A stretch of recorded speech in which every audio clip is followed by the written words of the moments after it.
Salut, c'est Mélanie. Aujourd'hui, je vous montre comment faire une pochette en velours matelassé. Vous pourrez en faire de différentes dimensions et les offrir pour toutes les occasions. La trousse matelassée. Pour ce tuto, vous aurez besoin de velours d'ameublement, d'une jolie doublure en popeline ou en coton, de ouates. Pour les métrages, ils varient selon le format de la pochette souhaitée. Nous y reviendrons juste après. Pour la mercerie, vous aurez besoin d'une paire de ciseaux de couturière, environ 30 cm de ruban de satin ou de gros grain pour la dragonne, une fermeture à glissière non séparable correspondant à la longueur finie de la trousse, une règle de patchwork, une craie tailleur ou un stylo effaçable au fer pour tracer les repères du matelassage, et d'une bobine de fil de polyester assortie à votre velours. Pour estimer le métrage nécessaire à la confection de votre trousse, vous devrez en déterminer les dimensions finies. Le matelassage va consommer de la matière et provoquer le rétrécissement du rectangle de départ. Pour éviter d'obtenir une trousse plus petite que la taille souhaitée, nous allons ajouter une valeur qui comprendra la consommation de matière provoquée par le matelassage. Dans chacune des trois matières, le velours, la doublure et la ouate, nous aurons besoin de couper un seul rectangle assez grand pour positionner les deux pièces du patron après matelassage. Les dimensions du coupon de tissu correspondent donc à un rectangle dont la longueur est égale à la longueur finie plus 10 cm et dont la hauteur est égale au double de la hauteur finie plus 10 cm. Dans ce tuto, la trousse finie mesure 25 cm de long par 17 cm de haut. J'ai donc besoin d'un rectangle de 35 cm par 44. Étape 1, le matelassage. Sur l'endroit du grand rectangle de velours, tracez des lignes parallèles au grand côté, espacées de 1,5 cm à l'aide de la règle. Formez un matelas en superposant les trois couches de tissu, la doublure, la ouate au milieu et le velours sur le dessus. L'endroit de la doublure et du tissu principal sont sur l'extérieur. Alignez bien vos épaisseurs et épinglez. D'abord au niveau des angles, puis placez d'autres épingles à différents endroits à l'intérieur de la pièce. Préparez la machine à coudre en plaçant la bobine et en formant la canette. Avant de piquer, allongez votre longueur de point au maximum.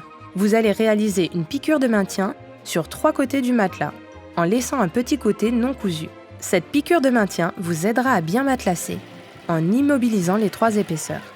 Piquez à 5 mm du bord. Et maintenant, c'est parti, place au matelassage. Réglez la longueur de point sur 3, alignez le bord de votre pied de biche sur votre tracé. Piquez en partant du petit côté du matelas fixé par la piqûre de maintien pour aller vers le petit côté non cousu. La matière va être contrainte par le matelassage et trouvera sa place définitive. Accompagnez bien la matière en aplatissant le tissu avec vos 2 mains de part et d'autre de la ligne à piquer. Commencez par une ligne au milieu, ensuite piquez des lignes un peu éloignées les unes des autres.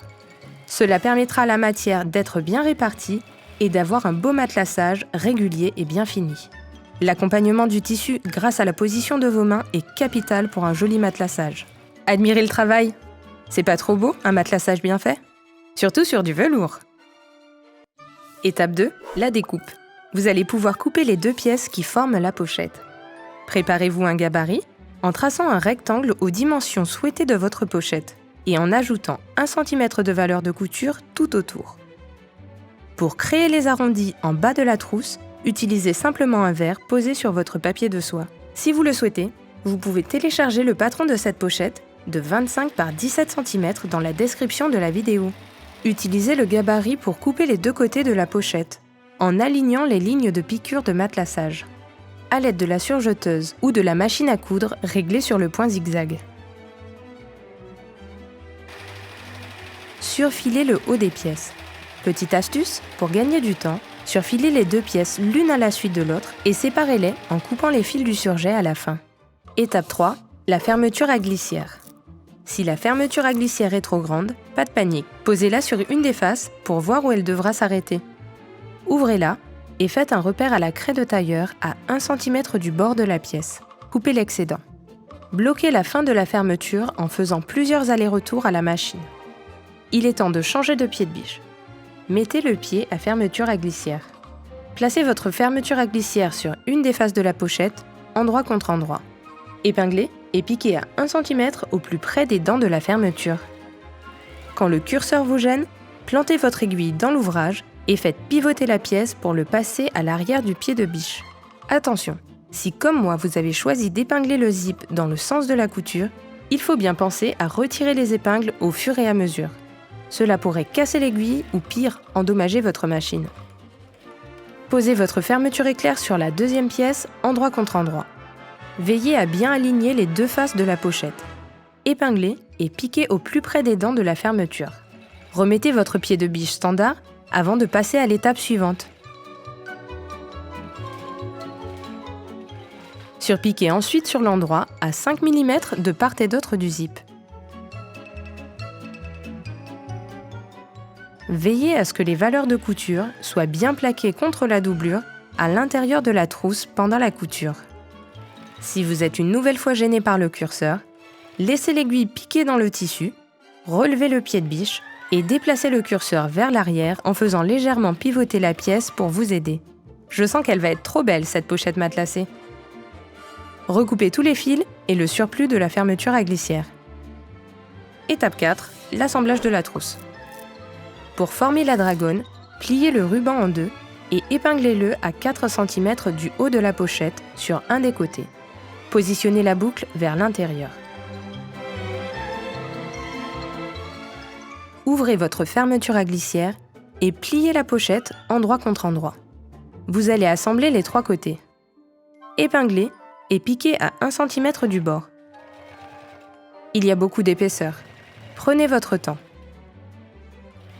Maintenant, surfilez les valeurs de couture pour avoir de belles finitions à l'intérieur. Si vous n'avez pas de surjeteuse, vous pouvez utiliser le point zigzag de votre machine à coudre. Crantez les angles au niveau du zip. Et retournez la pochette en repoussant bien la matière avec vos doigts. Repoussez au maximum par l'intérieur. Ensuite, faites rouler la couture entre vos doigts sur l'endroit. Et voilà, vous avez une jolie pochette en velours matelassé. N'hésitez pas à en refaire de différentes dimensions. Allez-vous les garder jalousement pour vous ou les offrir ? Ça risque d'être difficile de choisir.